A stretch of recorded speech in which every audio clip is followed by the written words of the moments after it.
Hello everyone, welcome to Anshu diaries. ఈరోజు మీ ముందుకు ఒక డిఫరెంట్ రెసిపీతో వచ్చేసామండి. అదే పాలకూర ఉల్లికారం.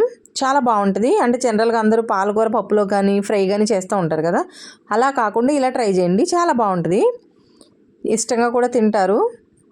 అండ్ కొంచెం డిఫరెంట్గా ఉంటుంది టేస్ట్, కానీ బాగుంటుంది. సో దానికి కావాల్సినవి ఏంటో ఒకసారి చూసేద్దాం.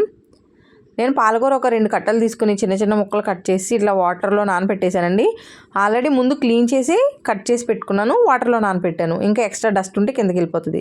కరివేపాకు, ఉల్లిపాయలు ఒక 4 ఉల్లిపాయలు తీసుకున్నాను, ముక్కల కింద కట్ చేశాను. వెల్లుల్లిపాయలు ఒక పెద్ద వెల్లుల్లిపాయ సైజు వేసానండి, పెద్ద సైజు వెల్లుల్లిపాయ. ఇది ఉల్లికారం కాబట్టి ఉల్లిపాయలు ఎక్కువ ఉండాలి, వెల్లుల్లి తక్కువ ఉండాలి. నెక్స్ట్ ధనియాల పొడి, పసుపు, మెంతులు, పోపు దినుసులు, జీలకర్ర కూడా దాంట్లోనే యాడ్ చేస్తానండి, పోపు దినుసుల్లోనే. సో నెక్స్ట్ ప్రాసెస్ ఏంటి అంటే ఈ ఆనియన్స్ వెల్లుల్లిపాయలు మొత్తం పేస్ట్ వేసుకోవాలి. మనం కొంచెం టేస్ట్ సరిపడా కారం యాడ్ చేసుకుని, ఒక 2 స్పూన్స్ అయితే బాగుంటుంది. ఆనియన్స్ తీయగా ఉంటాయి కదా. పేస్ట్ చేసుకున్నాం చూసారా, ఇలా అయితే సరిపోతుంది. ఇదే పేస్ట్ మనం దంచుకుంటే ఇంకా బాగుంటుందండి. కారం కచ్చపచ్చ ఉంటుంది కదా. సో నెక్స్ట్ స్టవ్ ఆన్ చేసి బాండ్లీ పెట్టేసుకుని, బాండ్లీ కొంచెం హీట్ అయ్యాక ఆయిల్ వేసేసుకోవాలి. ఆయిల్ కూడా కొంచెం ఎక్కువ పడుతుందండి. ఆయిల్ కొంచెం హీట్ అయిన తర్వాత మెంతులు యాడ్ చేసేసుకోవాలి. మెంతులు మంచిగా ఫ్రై అవ్వాలి, అలానే మాడిపోకూడదు, తిప్పుకుంటూ ఉండాలి. మెంతులు ఫ్రై అయిన తర్వాత పోపు దినుసులు యాడ్ చేసేసుకోవాలి. పోపు దినుసులు కూడా ఫ్రై అవ్వాలి. నెక్స్ట్ కరివేపాకు కూడా మంచిగా ఫ్రై అయిపోవాలి. ఇప్పుడు మనం చేసి పెట్టుకున్న ఉల్లికారం యాడ్ చేసేసుకుందాం. మొత్తం అదంతా మిక్స్ అయ్యే వరకు తిప్పుకోవాలండి.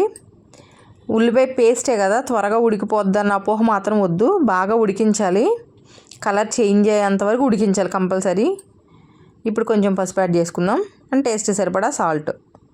ఒకసారి ఈ రెండు మొత్తం మిక్స్ చేసేయాలి. చూసారా, అట్లా తిప్పుకోవాలి. మనం తిప్పుకుంటూ ఫ్రై చేసుకోవాలండి, లేకపోతే ఇది అడుగంటిపోతుంది. అడుగంటిపోతే మాడు వాసన వస్తుంది. ఇప్పుడు ఒకసారి మూత పెట్టేద్దాం. సరే, ఒక 5 మినిట్స్ తర్వాత చూడండి, మొత్తం కలర్ చేంజ్ అయిపోయింది, అండ్ ఆయిల్ కూడా పైకి వచ్చేసింది కదా. మధ్యలో తిప్పుకోవడం వల్ల అడుగు అంటలేదు, తిప్పుకోవాలి కంపల్సరీ. మంచిగా అయితే ఫ్రై అయిపోయిందండి ఉల్లికారం. ఇప్పుడు మనం పాలకూర యాడ్ చేసుకుందాం.